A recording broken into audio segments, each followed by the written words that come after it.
मेरे दिव्य गुरुदेव श्री परमहंस योगानंद जी के द्वारा ये टॉपिक जीवन के दुखों के प्रति सही दृष्टिकोण, द्वैत अथवा डुअलिटी अर्थात अच्छाई और बुराई को देखने का, अच्छे अनुभवों को और बुरे यानी कि दुखों के अनुभवों को देखने का एक अलग दृष्टिकोण भी है, जिसे मैं आपको समझाना चाहता हूँ। सोचिए, यदि कोई चलचित्र निर्माता, मूवी डायरेक्टर केवल अच्छे ही चलचित्र बनाए, अच्छे देवदूतों के ही चलचित्र बनाए और सिनेमा घरों में उन्हें प्रातः, दोपहर और रात्रि में प्रदर्शित करता रहे, तो उसे जल्दी ही अपना व्यापार बंद करना पड़ेगा। लोगों का ध्यान आकर्षित करने के लिए उसे विविधता देनी पड़ती है। बुरा व्यक्ति एक्टर को, नायक को और अधिक श्रेष्ठतर बना देता है और हम उन कथानकों, उन शब्दों, उन वाक्यों को पसंद करते हैं जो साहसिक अभिनय से पूर्ण होते हैं। हम संकट और विपत्ति के विषय में एक्साइटेड, उत्तेजक चलचित्रों को, मूवी को देखने में बुरा नहीं मानते, क्योंकि हम जानते हैं कि वे मात्र चित्र हैं, सिर्फ मूवी है। मुझे याद है, एक बार मुझे एक ऐसी मूवी दिखाने के लिए ले जाया गया जिसमें एक्टर यानी कि नायक मर गया। यह एक ऐसा दुखांत था। इस तरह मूवी का अंत मुझे बुरा लगा, इसलिए मैं वहाँ ठहरा रहा और अगली मूवी को, चलचित्र को देखा जब तक कि मैंने नायक को पुनः जीवित नहीं देख लिया। तब मैंने सिनेमा घर छोड़ दिया।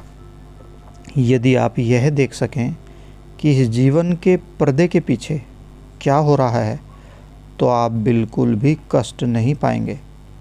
यह ब्रह्मांडीय मूवी का प्रदर्शन है, इस संसार का चलचित्र, इस चलचित्र का, इस मूवी का, जिसे ईश्वर पृथ्वी के सिनेमा में प्रक्षेपित कर रहे हैं, मेरे लिए कोई महत्व नहीं है।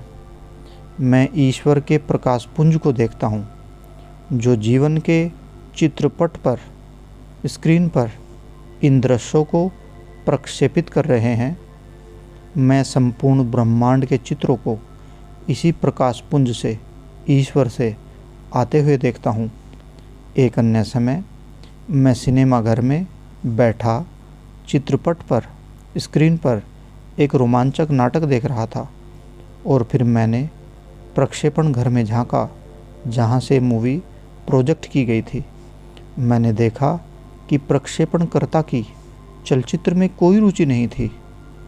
जो स्क्रीन पर इसको चला रहा था उसकी कोई रुचि नहीं थी, क्योंकि वह इसे अनेक बार देख चुका है। इसकी अपेक्षा वह एक पुस्तक पढ़ रहा था। प्रक्षेपण यंत्र, प्रोजेक्टर अपना कार्य कर रहा था।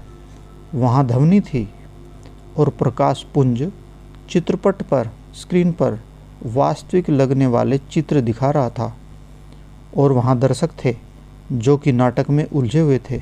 मैंने सोचा, हे प्रभु, आप यहाँ प्रक्षेपण कक्ष में बैठे इस व्यक्ति की भांति है, अपने परमानंद युक्त प्रकृति और प्रेम एवं ज्ञान में निमग्न, डूबे हुए। आपकी ब्रह्मांडीय नियम की मशीन ब्रह्मांड के स्क्रीन चित्रपट पर ईर्ष्या के, प्रेम के, घृणा के, ज्ञान के चित्र प्रक्षेपित कर रही है, प्रोजेक्ट कर रही है, परंतु आप अपने नाटकों में असंबद्ध रहते हैं, अलग होते हैं। युगों युगांतर से अनेक सभ्यताओं में वही पुराने चलचित्र बार बार दिखाए जा रहे हैं, केवल विभिन्न पात्र भूमिकाओं को निभा रहे हैं। मैं सोचता हूँ ईश्वर इन सब से कुछ ऊब जाते हैं, वे इससे ऊब गए हैं। यह एक आश्चर्य है कि वे केवल पलक को खींचकर नाटक को बंद नहीं कर देते। जब मैंने अपनी दृष्टि उस प्रकाश पुंज से हटाई जो कि चित्रपट पर अभिनय के दृश्यों को बना रहा था, मैंने सिनेमा घर में दर्शकों की ओर दृष्टि डाली और मैंने देखा कि वे चलचित्र में अभिनेताओं की भावनाओं के साथ बह रहे थे। वे नायक के साथ कष्ट भोग रहे थे और खलनायक की बुराई पर प्रतिक्रिया कर रहे थे। दर्शकों के लिए ये एक दुख भरा अनुभव था। प्रक्षेपण कक्ष प्रोजेक्टर में प्रक्षेपक के लिए यह मात्र एक मूवी चलचित्र था और ऐसा ही ईश्वर के साथ भी है। उन्होंने प्रकाश और छाया के चित्र रचे हैं। नायक और खलनायक दोनों उन्होंने ही बनाए हैं और हम दर्शक एवं अभिनेता भी हैं। यह केवल इस कारण है कि हम नाटक के साथ अत्यधिक एक रूप हो गए हैं। हम नाटक को अपना चुके हैं, इसलिए हम कष्ट भोग रहे हैं। बिना छाया या प्रकाश के कोई चित्र नहीं बन सकता।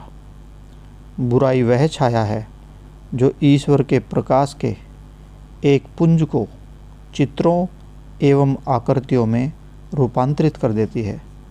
इसलिए बुराई ईश्वर की छाया है जो इस नाटक को संभव बनाती है। बुराई की काली परछाइयाँ ईश्वर के गुणों के शुद्ध श्वेत पुंज के साथ बिखरी हैं। वे चाहते हैं कि आप इन चित्रों को इतनी गंभीरता से न लें, यानी कि आप अपने दुखों और सुखों के अनुभव में बहुत गंभीर न बने। चलचित्र का निर्देशक हत्याओं एवं कष्टों तथा हास्य प्रधान नाटकों को रंगमंच के दर्शकों के लिए रुचि पैदा करने के साधन के रूप में देखता है। वह नाटक से अलग रहता है और इसका निर्देशन एवं अवलोकन करता है। ईश्वर चाहते हैं कि हम अनासक्ति अनअट्रैक्टेड के साथ व्यवहार करें। हम अट्रैक्टिव न हों, न सुखों के प्रति न दुखों के प्रति। यह अनुभव करते हुए कि हम ईश्वर के ब्रह्मांडीय नाटक में केवल अभिनेता हैं और दर्शक भी। यद्यपि ईश्वर के पास सभी कुछ है, फिर भी हम यह कह सकते हैं उनकी कोई इच्छा है। वे यह देखना चाहते हैं कि इस मूवी में ब्रह्मांडीय चलचित्र में निर्भय कौन रहेगा और कौन अपनी भूमिका अच्छे ढंग से निभाएगा और उनके पास वापस आएगा। आप इस विश्व से भाग नहीं सकते, आप इस संसार से कहीं बाहर नहीं निकल सकते।